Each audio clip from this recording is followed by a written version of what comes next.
Hello, my name is James Canati. I'm an attorney in the Office of Inspector General. I'm going to introduce you to the Physician Self-Referral Law, also called the Stark Law, which is administered by the Centers for Medicare and Medicaid Services and enforced in part by the OIG. So let's start by exploring why you might care about the Stark Law.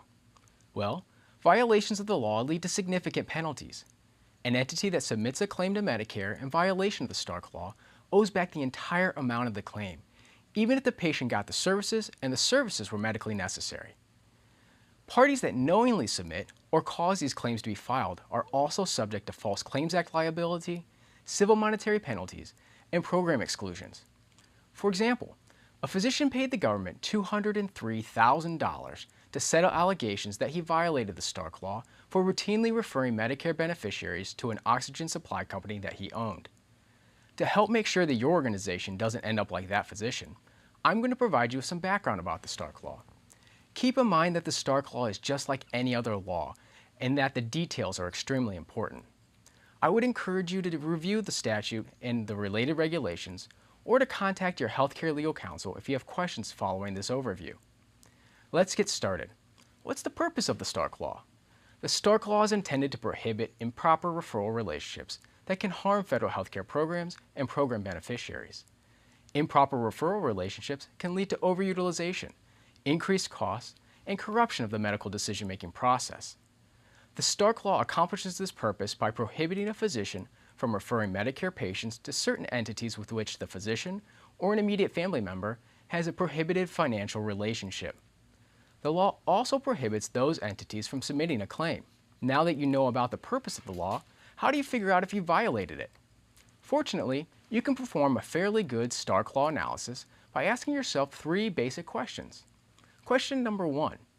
Is there a referral from a physician for a designated health service?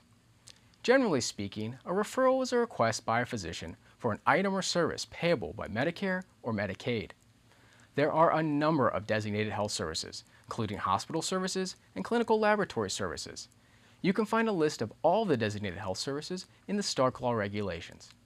So if you don't have a referral from a physician for a designated health service, then you don't have a Stark Law problem.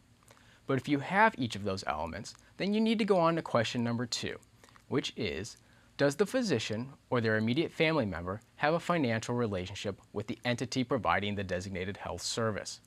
Financial relationships include ownership and investment interests, as well as compensation arrangements. If you don't have these types of financial relationships, then the Stark Law is not implicated. If you do have a financial relationship, like a medical directorship or a lease with a hospital, then you need to ask yourself the third and final question, which is, does the financial relationship fit into a Stark Law exception? You must fit squarely into one of the many Stark Law exceptions when the law is implicated. There are exceptions for employment arrangements, space and equipment leases, personal services arrangements, and many others. There are specific requirements for each exception, so you may wish to consult with your healthcare legal counsel about whether your arrangements meet all the requirements of an exception. If you've reached question number 3 and your financial relationship meets an exception, congratulations, you're not violating the Stark Law. If you've reached this question and your answer is no, then you've got yourself a Stark Law problem.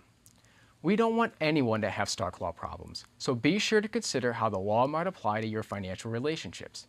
If you think you have a Stark Law problem, consult with your healthcare legal counsel to determine how to proceed. You may need to unwind your relationship to avoid a continuing violation of the law. In addition, you may want to consider contacting CMS to resolve past violations of the law. CMS has a Stark Law-specific self-disclosure protocol that may be available for disclosing and resolving a violation. Thank you for your interest in learning about the Stark Law. Again, I would encourage you to review the statute and related regulations or consult with your healthcare legal counsel for more information.